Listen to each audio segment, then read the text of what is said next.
Hey everyone, thanks for joining me again. Welcome back to another video. Today we are going to be doing another tier list here. This will be a bit similar to the previous tier list video that I actually made, but for this particular video I'm going to be ranking all the candidates or all the participants of the preliminary round of the Chunin exams part 3.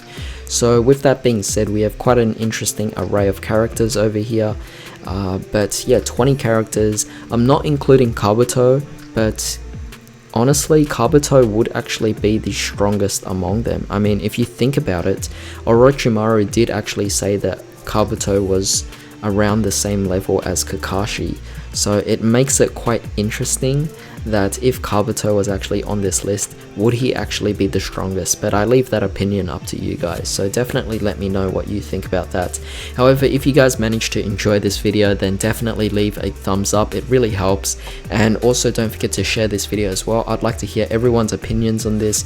But with that being said, let's actually go over each of these tiers. So we have S tier being the very strongest, of course, A tier being again strong but not the strongest, B tier is above average, C tier is straight on just average, D tier is below average but not to the worst point, and F tier is pretty much you're the worst candidate in this particular entire Chunin exams, and it's quite questionable why you're actually in this particular round, how you actually managed to make it this far. But yeah, with that being said, let's just get started. So the first round we actually have Sasuke, easily putting him in S tier. He is one of the stronger characters out there, and yeah, actually, you know what, it makes me think, because I'm actually thinking about it in the preliminary aspect of it. I'm not even thinking about the second part where they actually do the second matchups. This is strictly just the preliminary rounds, just among these 20 characters, and during that particular small period, meaning there's no training period. Sasuke doesn't achieve the taijutsu that Lee actually achieves, so if anything I might even leave Sasuke here at B tier, but for now I'm going to put him in A tier and we might adjust it later on. But he took on this guy named Yoroi. Turns out this guy was pretty weak. I mean, he does steal chakra, which is pretty impressive, so I'll leave him in B tier for now. The second match we had was, I believe it was Shino versus Zaku. Shino, I always saw him as weaker than Sasuke. I never really saw him as a stronger guy, but I still think that he would have done well in the Chunin exams. Maybe a B tier would be appropriate, but we'll come back to it when we actually get to it. We have over here Zaku. Shino took on Zaku. Zaku was completely destroyed by Sasuke. Now keep in mind, we actually also have to think that Sasuke can easily still unlock the curse mark in this particular case, and when he actually did unlock the curse mark during the second stage of the Chunin exams, he actually destroyed Zaku like crazy. So I think it's quite appropriate that Sasuke could actually go into S tier if you consider the fact that he has the curse mark as well, but I'll make the adjustments later on. For now, Zaku, he's not weak, you know, Zaku's not weak, he just managed to have a bad opponent to go up against, so might put him over here, and it's hard to say, is he stronger than Yoroi, or would he go here? I don't know, it's borderline. You could actually switch these two around, but we'll just go with that for now. Next, the third match, we had Kankuro. Kankuro was actually one of the stronger duelists. I'm going to put him in A tier. I do think that if Sasuke had the curse mark, now I'm really just stretching things here and making the curse mark look good, but honestly the curse mark is a severe power boost. It is definitely really strong, so I think with the curse mark Sasuke would definitely be able to handle Kankuro. And while they haven't gone through their training yet until the second round of the actual third stage, I still think that Sasuke was at least smart enough to, at this particular point, I think he should still be able to handle someone like Kankuro and someone like Tamari as well. So I'm going to keep him at the high ranks over there. But yeah, Kankuro was taking on this guy, the stretchy guy, and yeah, this guy just lost. I mean, he might have been a bit stronger against anyone else, but to be honest, if you consider speed as well, he's probably not that strong, so I'm going to throw him down in C tier. And yeah, I think that might even be a bit generous. The round that followed that was actually Ino versus Sakura. I'm sorry, but they're both going in F tier. I mean, it's really hard to think how they managed to even get to this particular point in the exams, but Sakura hasn't started her medical ninjutsu yet. Ino, again, the mind transfer jutsu is great, but if you miss your target, you're just out and you immediately lose. So had she taken on anyone else other than Sakura, she would have easily lost. I mean, a lot of these other characters are just faster, and Ino can't fight on her own. She has to be part of a team to actually be able to even function in a fight. So with that being said, I'm going to throw them both in F tier, unfortunately. However, the match that followed was Tamari versus Tenten. Tenten's going in F tier. She was, again, a weaker fighter. She might be higher than Sakura and Ino, but again, she's at the bottom. Tamari, I'll put it in A tier. It was an overwhelming victory. Tamari, I would say, is stronger than Kankuro, and at this point, I'd still say Tamari would still be below Sasuke at this point. On to the next match. I believe it was Shikamaru versus Kin. Shikamaru easily... would I put him in S tier?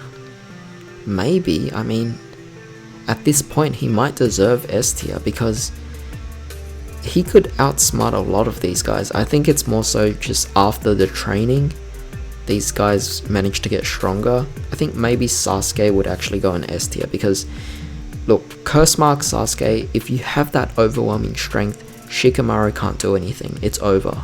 So Shikamaru might go in A tier for now. And yes, we know that Shikamaru did lose to Tamari, but that's only because he gave up.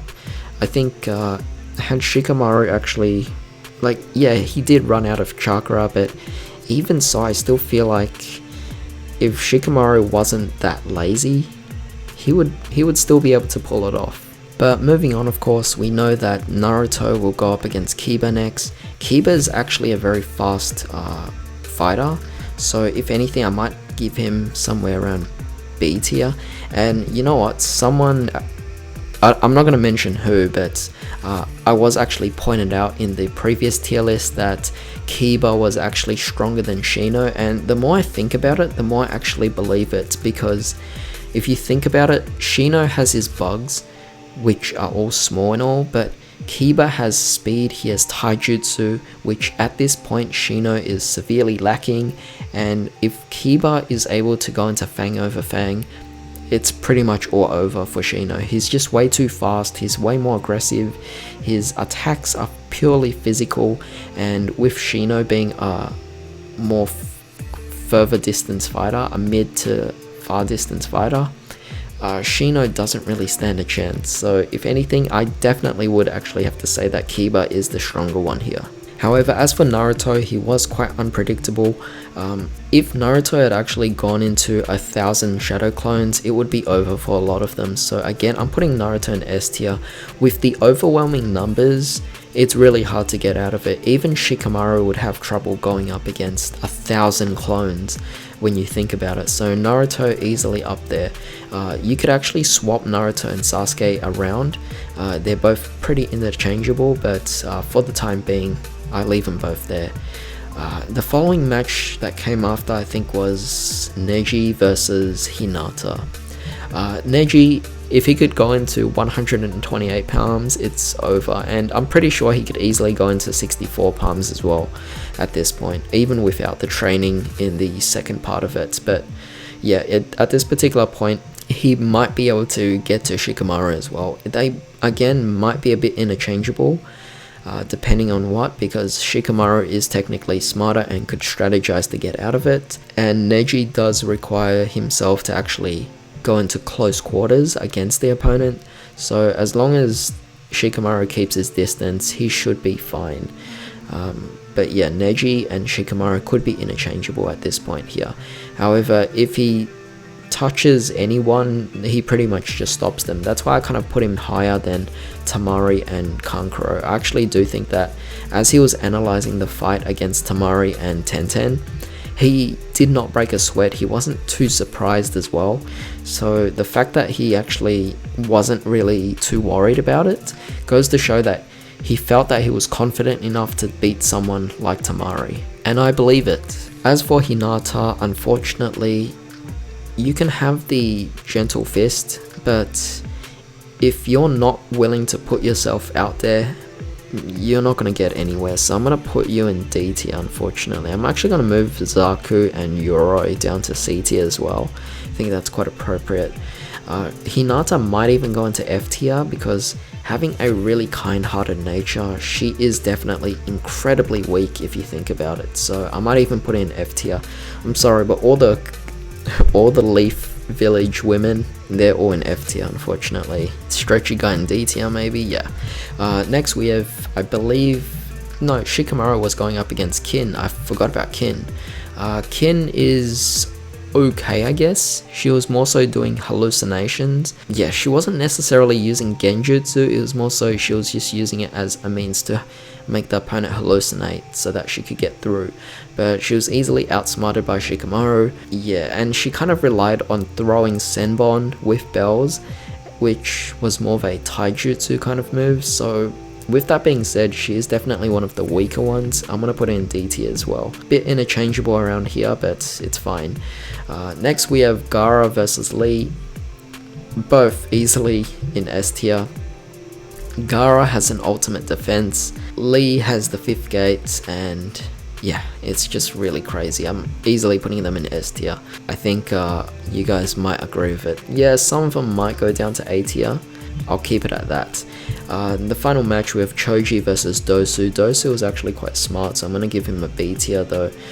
For him to compete against those A tier guys, maybe not so much. It's arguable that Dosu's level and Kankura's level is around the same, but I'm not too sure.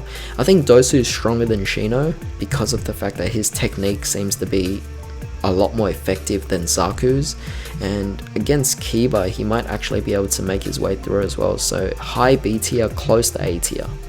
As for Choji, at this point, look, he was beat by Zaku, so when you think about it, he probably didn't have partial expansion jutsu yet. He probably doesn't have that temporary full expansion jutsu, so I'm gonna easily leave him in C tier. If anything, he might even go to D tier as well, and I think that would be quite appropriate. Yeah, I think this is it for the list. I mean, it looks pretty good. I don't know if you guys agree with me on this. Definitely leave me your thoughts down below in the comments.